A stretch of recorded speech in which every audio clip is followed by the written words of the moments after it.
Hoje eu vou te dar 5 dicas para que você consiga passar no seu TCC com uma nota excelente. Provavelmente é porque você esteja passando por essa fase do TCC e você quer tirar uma excelente nota ou até mesmo um 10. Então fica até o final do vídeo que eu vou deixar as dicas mais importantes para o final, tá? Para que você fique comigo até lá. Bom, para quem não me conhece, meu nome é João Paulo Guimarães Rosa, sou arquiteto e urbanista. Já vou pedir para que você dê like nesse vídeo, dá um like agora para que você não esqueça.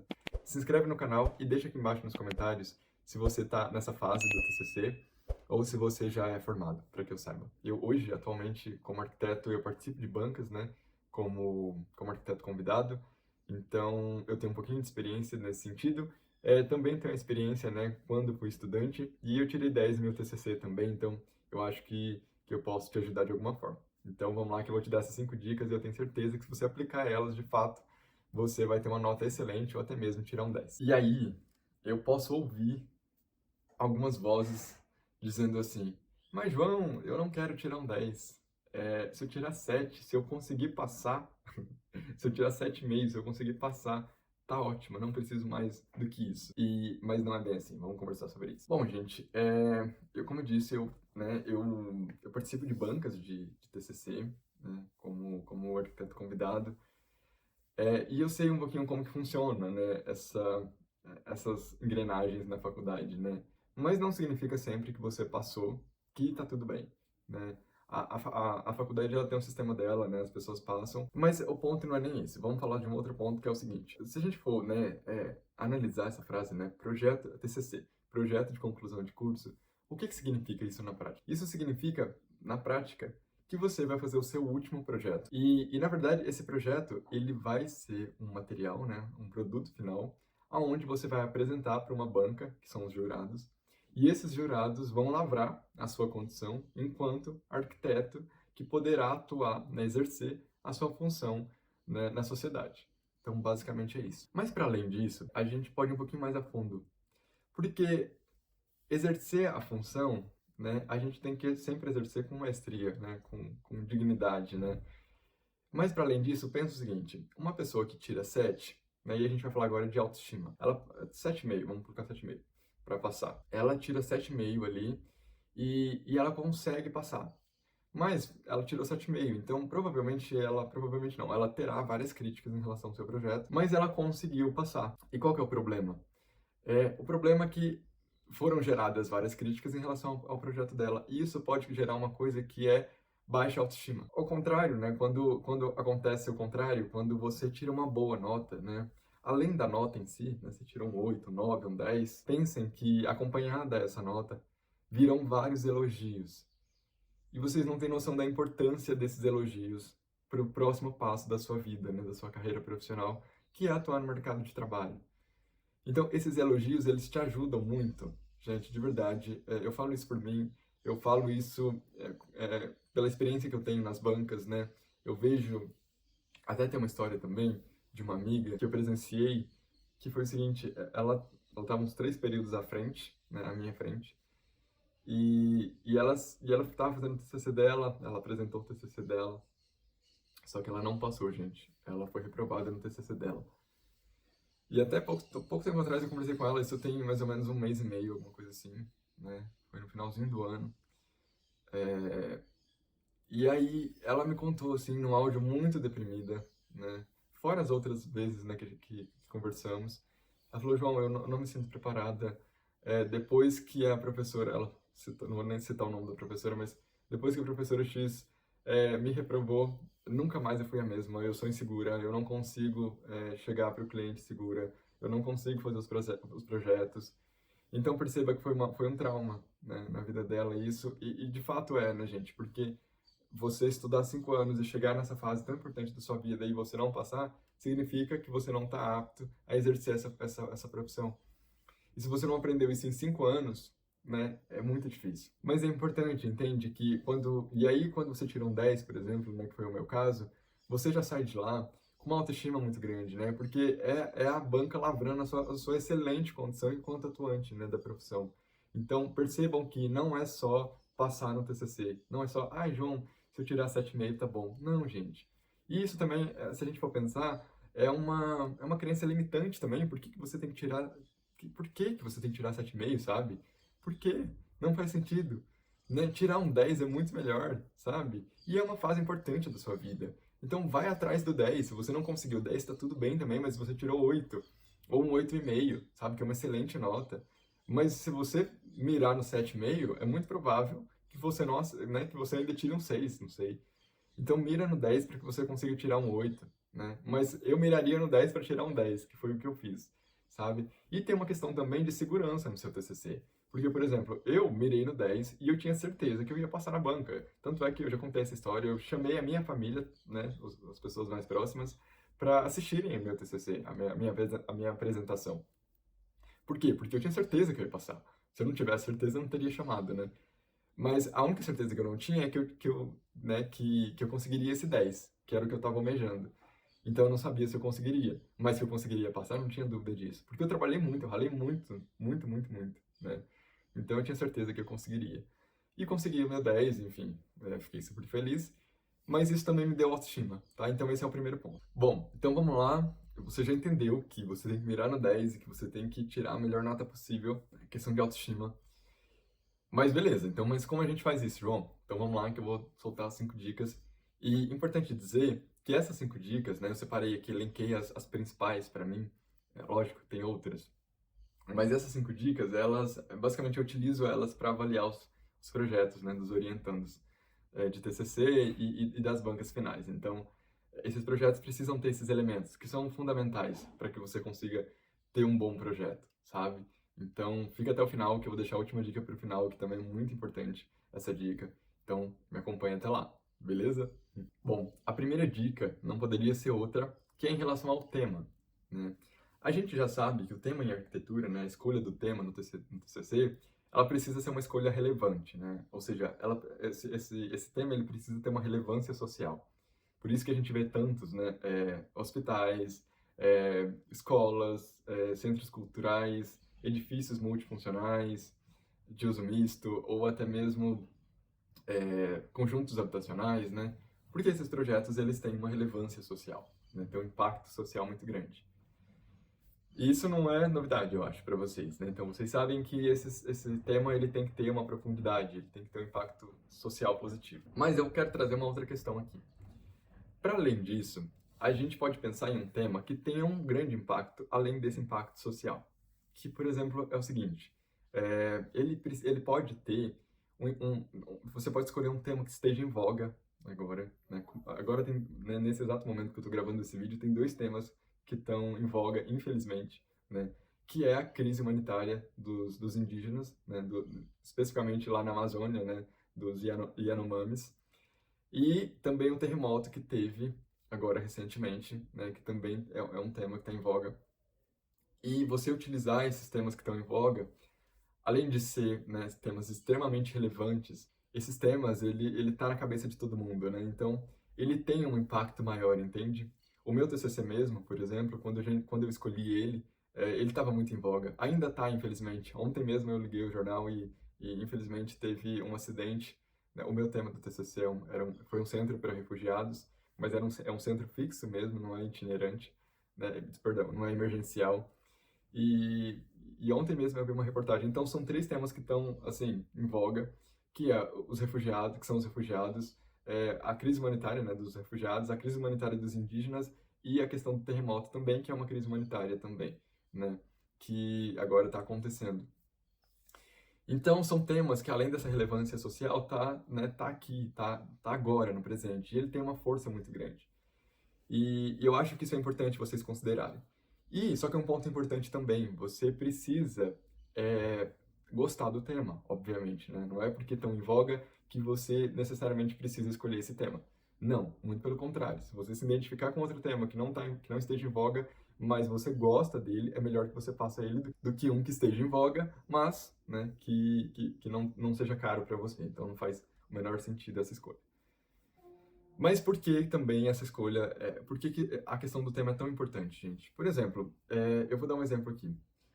Essa questão da crise humanitária, né, dos Yanomamis. Então a gente tem uma tribo indígena que assim, não sei se vocês já viram a reportagem, passou recentemente no Fantástico, que assim, assim, é de chorar, porque é muito triste, muito triste. o garimpo, né, se instaurou ali naquela área, eles contaminaram todo o rio está contaminado de mercúrio. As crianças estão com alopécia na cabeça, estão ficando, né, perdendo os cabelos por causa do mercúrio. Então a água está contaminada. É uma crise humanitária mesmo. E a questão da desnutrição também, porque eles não estão conseguindo pescar nesses rios. Então, assim, é uma crise muito, muito, assim, muito triste. E o que você poderia fazer como sugestão de tema? Você poderia propor, por exemplo, um hospital emergencial, né?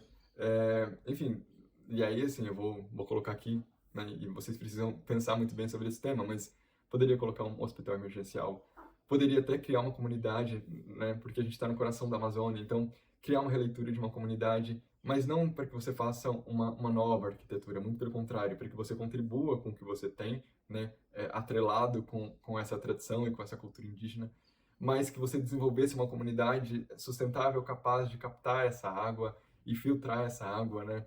Para que essa comunidade tenha acesso à água tratada, à água limpa, reutilização de águas pluviais, talvez, e aí você tratar essa água, mas não seria o suficiente, então você também poderia tratar essa água né, vinda dos rios. Isso, gente, é extremamente possível. Até recentemente eu vi uma reportagem, na verdade foi um artigo que eu li, que uma empresa americana desenvolveu um aparelhinho desse tamanho, assim, é muito pequenininho, que ele consegue tratar a água do mar e tirar todo o sal, né, deixar essa água potável em menos de minutos, assim. Você coloca a água dentro do aparelhinho, ele tem um sistema de filtro, é muito sofisticado, e aí ele consegue filtrar. Então, talvez você conseguiria aplicar isso para um determinado sistema e jogar essa água para um reservatório, para que essa comunidade tenha acesso à água potável. Então, assim, perceba que é um tema de extrema relevância.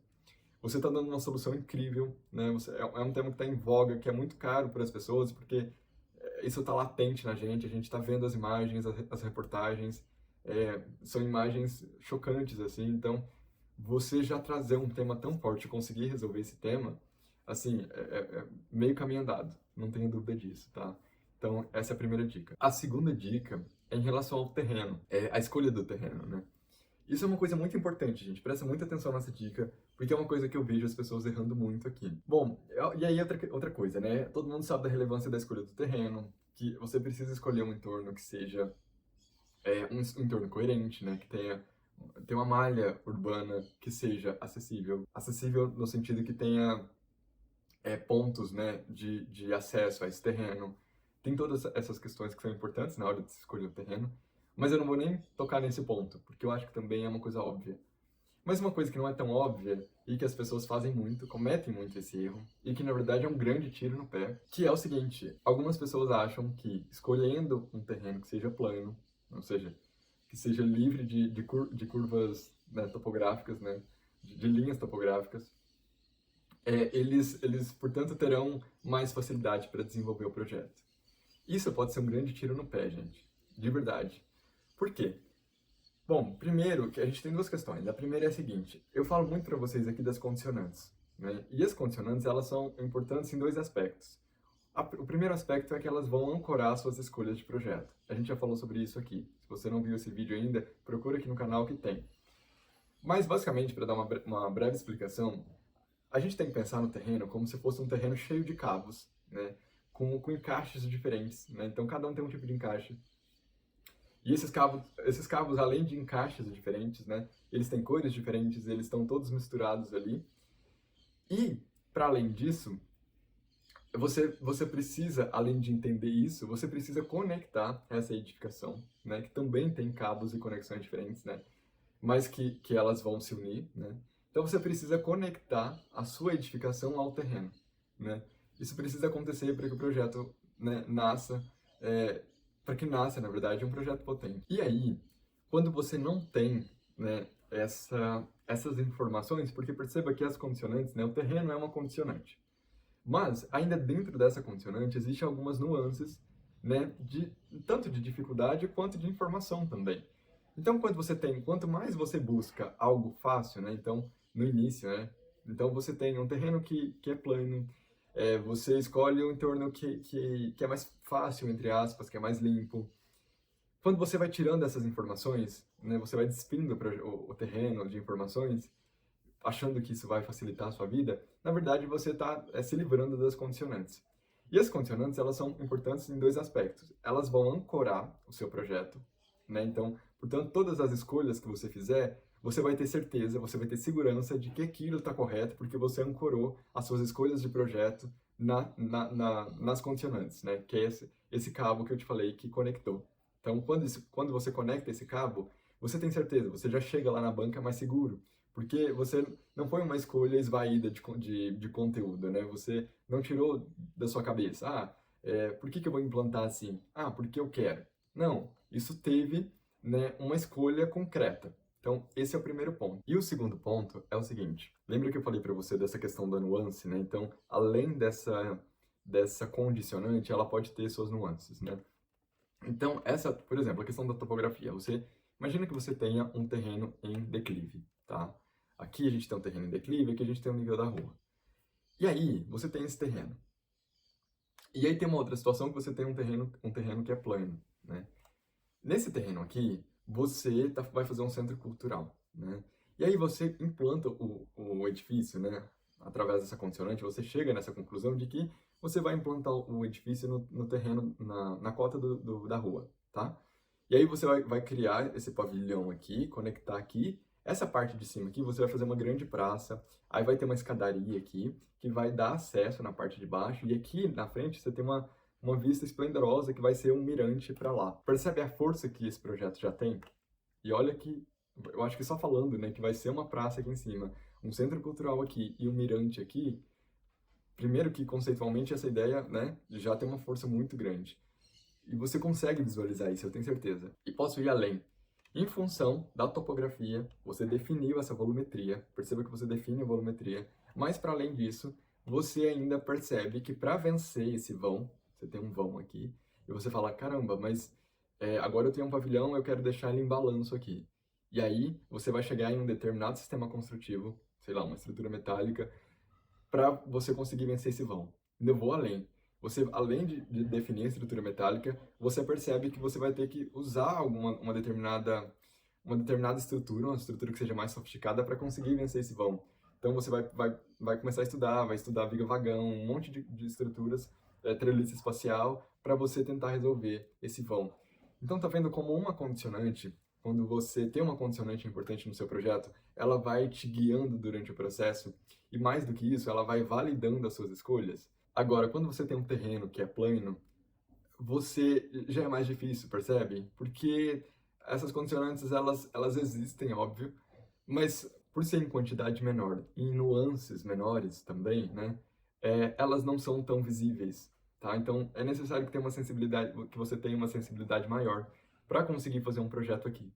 Então, na verdade, um projeto, você escolhe um terreno, né, que tecnicamente você acha que seria mais fácil, mas na verdade vai dificultar a sua vida, né? Então, presta muita atenção nisso, tá? E não estou falando aqui que você tem que pegar um terreno extremamente complexo, né? Porque é óbvio, né?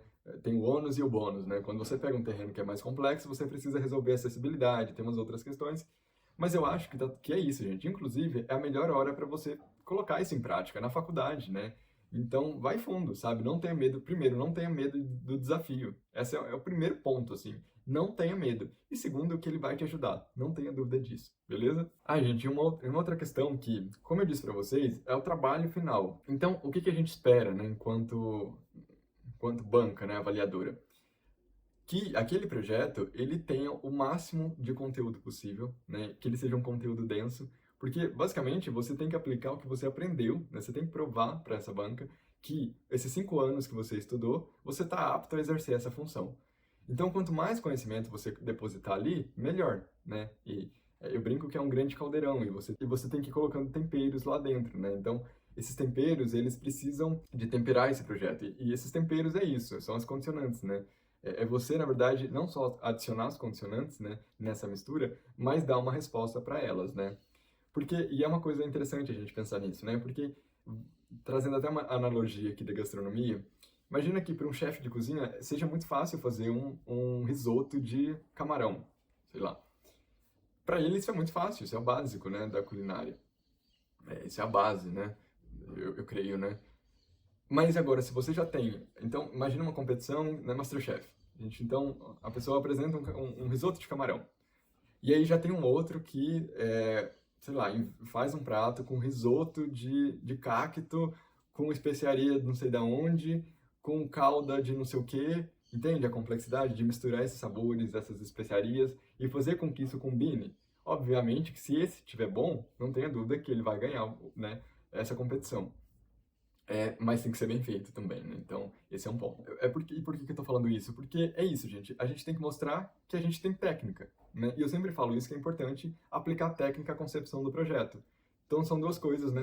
Na verdade, é um casamento. Então, você precisa mostrar para essa banca que tecnicamente você está preparado, né? Para exercer essa função, para fazer esse projeto. Quanto maior, e aí tem essa questão, né? Porque quanto maior for o grau de complexidade desse terreno, mais automaticamente você vai ganhar mais ponto, né? Porque imagina, um terreno plano, né, trazendo aqui esse exemplo que eu dei agora, né, da gastronomia, um terreno que seja plano, né, é como se fosse o risoto de camarão. Agora, um terreno, né, em declive, em aclive, que seja uma topografia muito mais complexa, e você conseguiu resolver ela, aí já é aquele outro prato, né, que é muito mais complexo, e que você, portanto, terá uma nota maior do que, né, se fosse um terreno convencional, digamos assim.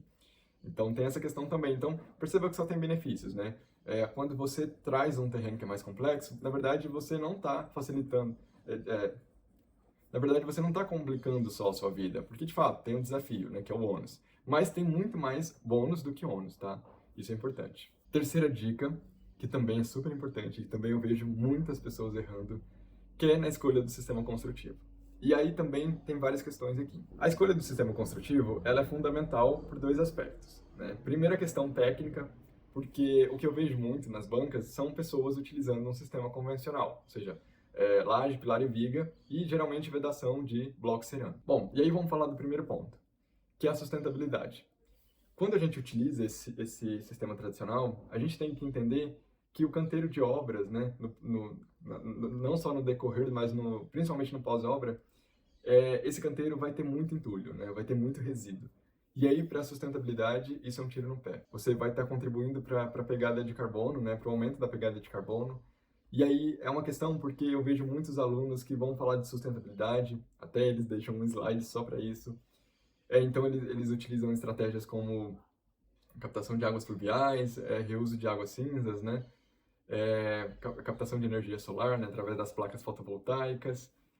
Mas essas outras questões eles ignoram, né? Isso é o básico, gente. Não... E aí uma dica aqui, ó, vou abrir um parênteses aqui. Se o seu projeto tem uma placa solar, tem captação de água fluvial e águas cinzas, não significa que ele seja sustentável, tá? Isso, na verdade, hoje é o básico. Para um projeto, de fato, ser sustentável, ele tem que ir muito além disso, né? E ele tem que começar nas escolhas, né, do seu projeto. Então, por exemplo, a questão do sistema construtivo. Então, quando você utiliza, por exemplo, uma madeira laminada colada, bambu laminado colado, ou um outro sistema que seja, né, que tenha uma pegada de carbono menor do que, ou até zero, né? Eu acho que zero, se a gente for colocar na ponta do lápis, é impossível, mas que tem uma diminuição e uma contribuição, né? Nesse sentido, é muito bem-vindo. A madeira, por exemplo, né, quando a gente fala de madeira laminada colada, que foi inclusive o sistema que eu utilizei no meu TCC, ela é muito bem-vinda primeiro porque ela tem um ciclo, né? Então você planta, ela cresce, você corta, tem a poda, né? Tem a extração, na verdade, e aí você consegue fazer o manejo disso, plantar novamente. E quando ela está crescendo, ela consegue sequestrar carbono, né, da atmosfera, armazenar no tronco, e aí você corta, é como se ela captasse esse carbono, te entregasse, e aí você planta, faz esse reuso novamente, e ela capta de novo, e você corta, ela capta de novo. Então, né, se a gente comparar com o sistema convencional, ela está muito à frente, mas muito à frente, né? Então isso é importante, a gente pensar nessas coisas, né? E trazer isso para o seu TCC, né? E isso tem que estar também muito bem representado no seu TCC, você tem que falar sobre isso, né? Mas, enfim, voltando para a gente não sair do tema, que é a escolha, né, do sistema construtivo, o primeiro ponto é esse. E tem uma outra questão também, que é a questão técnica, né? Novamente, como eu disse lá no terreno, uma coisa é você escolher um terreno plano, outra coisa é você escolher um terreno com nível, né, de complexidade maior do que esse. Você automaticamente, se você consegue resolver, bem também, né? Não adianta se arriscar tanto e não conseguir resolver. Então, vai com parcimônia. Mas quando você consegue resolver, você vai ter muito êxito. E o sistema construtivo é a mesma coisa. Para além dessa questão da sustentabilidade, quando você traz um sistema inovador, um sistema novo, de que não estou falando nem que precisa ser tipo, saiu um sistema agora que ninguém conhece, vou me arriscar. Não é isso. Mas que seja um sistema não tradicional, sabe? Por exemplo, a madeira laminada colada. né, que eu estudei muito para aplicar no meu TCC. E é importante, gente, que eu não sabia, tá? Eu não tinha conhecimento sobre esse sistema. Eu estudei, eu fui construindo o projeto e estudando ao mesmo tempo, né? Obviamente que eu tirei uns dias, né, para estudar primeiro e depois isso foi acontecendo de forma muito natural, assim. Mas só para que vocês entendam que é importante se arriscar sim no TCC. Até esses dias eu vi uma pessoa falando lá no Instagram, não arrisquem, não é o momento de arriscar. Eu digo o contrário, é o momento porque você está na faculdade ainda, querendo ou não, né? Talvez você não tenha oportunidade aqui fora, né? Ou quando você tiver a oportunidade, você vai se sentir muito mais preparado, né? E esse é um ponto importante também, porque, por exemplo, como eu estudei muito madeira laminada colada, os projetos que eu faço hoje, né, que eu participo de concurso, que eu faço mesmo projetos, né, para o meu estúdio, eu tenho muita capacidade de propor esse sistema construtivo porque eu adquiri esse conhecimento na faculdade, né? Agora, se eu não tivesse me arriscado, não tivesse ido por esse caminho, talvez eu não tivesse tempo hoje, talvez me sentisse inseguro, né? Mas não só consegui estudar e aplicar, como validei, né, esse meu conhecimento lá no TCC. Então, isso é importante. O outro ponto também que é importante, falando da questão da sustentabilidade, é a questão que a gente pode trazer para o conceito. Quem me conhece aqui já sabe que eu falo sobre o conceito. O conceito é uma coisa que eu acho que a gente tem que ter muito cuidado, que é uma linha muito tênue, porque ele pode te levar para um abismo. Mas, ao mesmo tempo, se você conseguir usar ele, né, de forma inteligente, ele também pode contribuir muito para o seu projeto. E o que seria utilizar ele, né, de modo inteligente? E aqui, por exemplo, para dar um exemplo para vocês, falando dessas questões, né, linkando tudo que eu disse até então, né, dessa questão humanitária dos indígenas, né, como tema, e aí pensando num sistema construtivo, então você poderia, por exemplo, pegar esse tema, né, uma aldeia sustentável que vai tratar essas águas, né, aquilo que eu disse lá no início, e você vai criar essa aldeia. E agora você vai pensar no sistema construtivo para esse local. E aí as coisas vão começando a acontecer, porque você vai estar no coração da Amazônia, e aí é interessante, na verdade é sua obrigação, fazer com que esse sistema, ele primeiro tenha uma carga cultural, né, de conexão com essa ancestralidade deles. Segundo, que esse sistema também, ele tenha o mínimo de impacto possível, né, naquele local, né, naquele sítio que vai ser implantado, e para que também não contribua para a pegada de carbono, né, para o aumento da pegada de carbono. Isso é importante, né?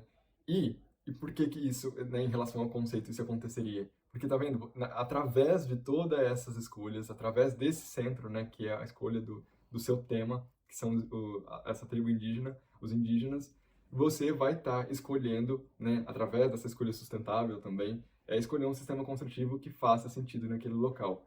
Então, além de você estar conectando essas condicionantes, você está trazendo um conceito para esse local. E vai muito além de sustentável, né? Ah, o meu conceito é sustentabilidade.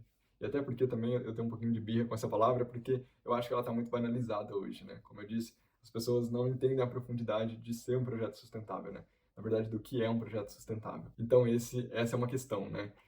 Mas percebe como as coisas vão se conectando, né? Elas vão se ligando e vão se unindo, né? Então a gente tem a questão do tema, e aí a gente tem um terreno, e o terreno ajuda na questão da estrutura, e a estrutura depois ela volta lá na questão do tema, e ela se conecta com o tema. Então essas ligações vão acontecendo durante todo o processo.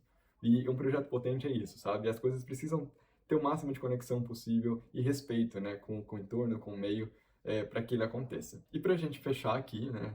Essa dica número 3, e até também concluindo essa questão do conceito, a questão da sustentabilidade ela vai muito além né, dessas escolhas ativas ou passivas, né, de sistemas.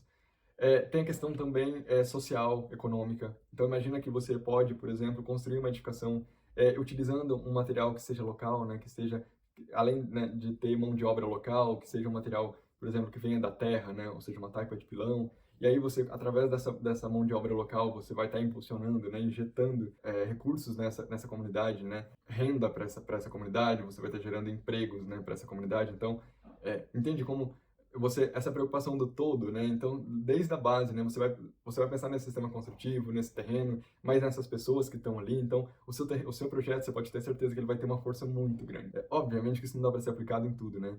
Em todos os projetos, né? Então, toma cuidado com isso também, para não ficar uma coisa esvaída, né? A gente consegue perceber também quando o aluno, ele quer colocar muita informação naquele projeto, mas elas não estão conectadas. Por mais que sejam relevantes, mas não se conectam àquela ocasião, àquele projeto especificamente, né? Aquela situação, aquele entorno, aquela condição. Então, toma cuidado com isso também. Mas eu acho que para esse exemplo aqui, né, dos refugiados, ou até mesmo, principalmente dos Yanomamis, né, cai muito bem aqui essa colocação. A próxima dica é o que eu chamo de densidade arquitetônica, né? O que seria isso, João? Densidade arquitetônica, basicamente, é você fazer uma síntese de tudo que você aprendeu na faculdade, fazer como se fosse um grande resumo, né? O projeto, na verdade, é isso, né? É você colocar em prática os 5 anos, né, que você aprendeu, na prática ali, no projeto. Então, você vai imprimir, né, o que você aprendeu e entregar para essa banca.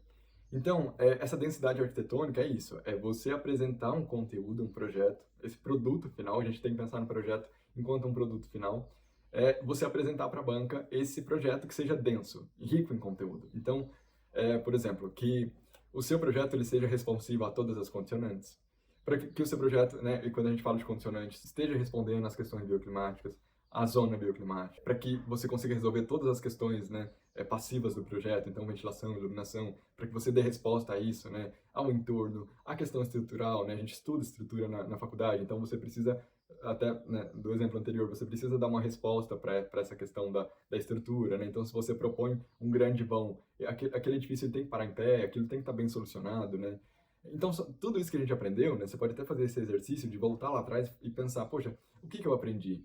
Um outro erro que eu vejo bastante os alunos cometendo é isso, tipo, fazem um edifício e aí focam muito numa coisa e esquecem o resto, né? Ou seja, focam muito na edificação, na plasticidade dela, e aí o térreo fica abandonado. Então, aí eu fico pensando, gente, mas a gente teve aula de paisagismo, cadê o paisagismo? Um projeto completo, gente, é isso, é você pensar desde do portão, né, de como vai ser essa entrada, como vai ser esse portal, esse portão, não vai ter muro, vai ter muro, eu vou usar uma fachada ativa, não vou, né? E aí eu dei o primeiro passo. E aí, como que vai ser essa entrada? Vai ter um jardim? Não vai? Como que vai ser esse térreo? Tem elevador? Não tem? Entende? As coisas vão acontecendo assim, mas é preciso que você dê respostas para tudo isso. Então, isso que eu chamo de densidade arquitetônica. Quanto mais conteúdo, quanto mais rico for o seu projeto, melhor vai ser. Maior será a sua nota, né? Então, isso é importante. A última dica, e fica até o final, porque já tá acabando, e é super importante essa dica, tá, gente? Porque é uma coisa também que eu acho que, assim, essa ganha disparada se a gente for comparar, né, qual dessas dicas os alunos mais pecam, né, e eu acho que essa aqui é a que as pessoas mais pecam. E ela é super importante, né, então a quinta dica é embrulhe o seu projeto e presenteie a banca. E o que eu quero dizer com isso? Quando eu falo embrulhar, gente, a gente tem que pensar né, enquanto projeto como um produto final, né, então você vai fazer esse projeto e vai entregar um produto final para eles. Então, isso tem que estar muito bem embalado, muito bem apresentado, né? E aí, quando eu falo densidade arquitetônica, também eu estou falando aqui. Porque você faz um projeto, até aqui a gente discutiu sobre o projeto, né? Então, você vai fazer um projeto incrível, um projeto potente, só que aí esse é um passo importante, porque é como se fosse o comercial ou como se fosse o cardápio. Então, não adianta você fazer um projeto potente e não ressaltar as qualidades desse projeto, né? Então, por exemplo, vamos supor que você utilizou várias estratégias bioclimáticas no seu projeto para dar resposta a uma determinada condicionante, né? Seu projeto está na zona bioclimática tal, e portanto você entende que a melhor solução para aquela situação é aquela estratégia bioclimática. Você utilizou a questão né, essa questão conceitual, né, de tema, na verdade, dos Yanomamis. E aí você precisa construir toda uma narrativa para defender esse tema. Isso tudo tem que estar diagramado, tem que estar bem representado. Você precisa colocar peças gráficas que quando a gente olhe para elas, a gente entenda isso, sabe?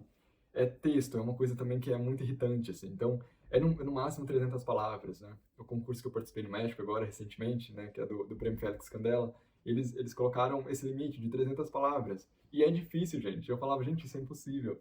Mas no final deu certo, tem que resumir mesmo. E fica super legal também, porque não fica uma coisa maçante, chata. Pensar que também na banca a gente tem muito pouco tempo para ler os textos, a gente não vai conseguir ler tudo. Então, usar o design também, né? Deixar as letras maiores que você quer em destaque. As peças gráficas são muito bem-vindas, porque só de olhar a gente já entende isso. Então, isso é importante, né? Você é como se fosse o comercial do seu projeto, né? Você elencar quais os pontos positivos, né? E é isso mesmo, assim, é você jogar luz, jogar foco, é como se fosse um holofote, olhem para cá, sabe? Então não adianta você criar isso tudo que eu falei aqui para vocês, né? Sobre a questão Yanomami, né? Então você vai lá, escolhe um sistema construtivo em função dessa questão social, dessa carga cultural deles, para que tenha o menor impacto possível. E aí você só joga o projeto lá na prancha, não explica isso pra gente. E é uma coisa, porque a gente acha que a pessoa vai entender, mas ela não tem obrigação de entender, e na maioria das vezes ela não vai entender, porque a gente tá ali, a gente pensou naquilo, a outra pessoa não pensou, e ela tem muitas outras coisas para fazer, né? Então você precisa jogar luz e foco sobre aquilo. Então embrulhar o projeto é nesse sentido, é fazer uma boa representação gráfica, ter uma linguagem essa representação gráfica, né? Não é simplesmente fazer o corte. Outro erro que eu vejo bastante, os alunos, eles fazem os cortes técnicos, né, do executivo, às vezes jogam o próprio corte técnico lá na prancha, às vezes dá uma tratada, mas você vê que aquilo está no meio do caminho, e na verdade não é assim, né? A gente precisa fazer o executivo, depois a gente precisa produzir esse material gráfico, né? Que é diferente, né? E é isso, gente, a gente precisa fazer isso, não tem outra forma. Ah, João, mas não tenho tempo, eu sou mãe, eu trabalho o dia todo, eu não consigo fazer tudo isso. Gente, contrata alguém para ajudar, não para fazer, tá? Isso é importante. Mas para te ajudar. Se você, eu entendo, porque é uma fase muito complicada mesmo, principalmente se você trabalha o dia todo, se você tem filhos, né? Mas contrata alguém para que possa te ajudar nesse processo. Não é errado. O errado é você entregar uma coisa ruim, de péssima qualidade, e tirar uma nota ruim. Então, pensa nisso, isso é super importante. Então, até então a gente está falando de representação gráfica, de peças, mas é importante a diagramação também, gente. Diagramação, pesquise referências de diagramação, de revistas, de pranchas de concurso, para que você tenha repertório nesse sentido também. Não vá atacando. Se você não tem muito conhecimento, né, sobre diagramação, você pode pesquisar, né, ou algumas referências para que você consiga fazer. Porque jogar as imagens na prancha, gente, não significa que está diagramada, não é porque você jogou de qualquer jeito, né? No design, né, assim como na arquitetura, tem conceitos, tem formas de se fazer aquilo, né? Então é importante que vocês saibam isso. E hoje, né, a gente tem acesso a isso também no YouTube, na internet. Se vocês quiserem também, eu posso trazer um vídeo, né, sobre esse tema. Deixa aqui nos comentários, se você quiser. João, faça um vídeo sobre diagramação. Mas é preciso, então, que você tenha essa linguagem e que você represente, e que você consiga diagramar isso muito bem, tá? Um outro ponto importante só para reforçar, que é a questão do storytelling. O storytelling, gente, é como você conta essa história. Então, é tudo que a gente disse até então, né? Como que essa escolha do sistema construtivo, a escolha do tema, isso tudo tem que ter um começo, um meio e um fim, nessas pranchas, né? E não que você tenha que fazer um texto sobre isso. Ah, vou fazer um texto. Não é uma redação, tá, gente? Esse storytelling, ele é contado com imagens também, com diagramas, com fotos, né? Com o que você tiver em mãos, para que você consiga representar e passar isso pro receptor, né? Que seja o cliente ou seja a banca. E por fim, essa também é campeã aqui de negligência. As pessoas negligenciam muito essa questão, que é a maquete física. Ah, João, mas eu não gosto de maquete. Gente, paciência, tem que fazer. Eu também não gostava, depois eu até fiz depois que eu me formei, eu fiz uma maquete madeira balsa, que é da Casa Sensorial, que é esse projeto aqui. E eu gostei muito de fazer, foi um processo muito delicado e que eu acabei aprendendo a gostar. Então, tenta curtir esse processo também, tá? Isso é importante. Não deixem, essa questão de embrulhar, né, tudo isso que eu tô falando aqui faz parte, né? Inclusive a maquete física faz parte. E não precisa, gente, é melhor você fazer uma maquete volumétrica do que uma maquete, sabe, tosca, assim, com arvorezinhas, ou uma coisa mal feita, que você quer fazer bem detalhado, que você quer fazer todas as aberturas, tudo bonitinho, mas acaba que você não consegue entregar um produto de qualidade. Então faça, se você não tem tempo, está corrido, faz uma maquete volumétrica. E também tenta seguir uma linha mais, e aqui uma dica pessoal, tá? A gente gosta muito, né, quando a gente recebe essas maquetes na banca, quando a gente recebe uma maquete que seja mais minimalista.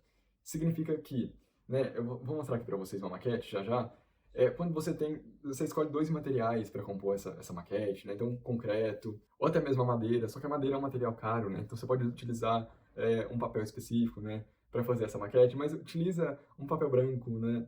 Ou um papel mais texturizado, mas tenta ser um pouquinho mais minimalista que vai dar certo, tá? Evita aquelas árvores coloridas, né? Com algodão, uma coisa que seja mais caricata, né? Mais infantil, porque não fica legal, tá? Então, e uma outra dica, pesquisa referências também sobre maquete, que é importante. Então, a todo momento, pesquisem essas referências sobre diagramação, sobre maquete, que é importante, né? Se você não tem repertório sobre isso, não tem como fazer de outra forma. Então, pesquisem referências para que vocês consigam entregar algo de qualidade. E agora eu vou mostrar para vocês essa maquete que eu estou falando. Bom, galera, então eu vou mostrar para vocês a maquete da Casa Sensorial, ó, que é uma maquete que a gente desenvolveu aqui para o estúdio. Basicamente, ela é feita com uma base de gesso, tá? Volumetria de madeira balsa. Então é uma maquete simples, mas que, ó, que a gente desenvolveu aqui. E vou colocar aqui, inclusive, ó, uma foto da Casa Sensorial. E aí é basicamente isso, gente. tentem produzir uma maquete que seja um pouco mais minimalista, sem que seja aquela maquete mais... Sabe aquela maquete com algodão, aquelas coisas, né? Uma maquete mais caricata? Tenta evitar um pouquinho isso. Pode fazer uma base um pouquinho mais colorida, pode usar um pigmento, se você quiser fazer, né, com concreto ou até mesmo com gesso, ou se quiser fazer mesmo com papelão ou com papel paraná, enfim, seja lá qual material você escolher, seja estratégico também, né, precisa carregar isso, né, e às vezes essa não seja a melhor opção para você, e também que seja um material fácil de manuseio, né, porque essa fase do TCC é complicada. Mas levem isso em consideração, planejem muito sobre isso, tá? E é isso, gente, essa é a casa sensorial. Então, perceba que é uma maquete muito simples e que eu faço alguns detalhes, né? Inclusive tem as vigas passando lá embaixo. Talvez uma coisa que eu me arrependa é em relação a essa pigmentação aqui dessa resina. Talvez eu acho que hoje eu deixaria um pouquinho mais claro, né, essa resina. Mas é isso, gente, assim, e é uma maquete que eu gosto muito, acho muito bonita. É simples, mas ao mesmo tempo passa exatamente a sensação que eu quero.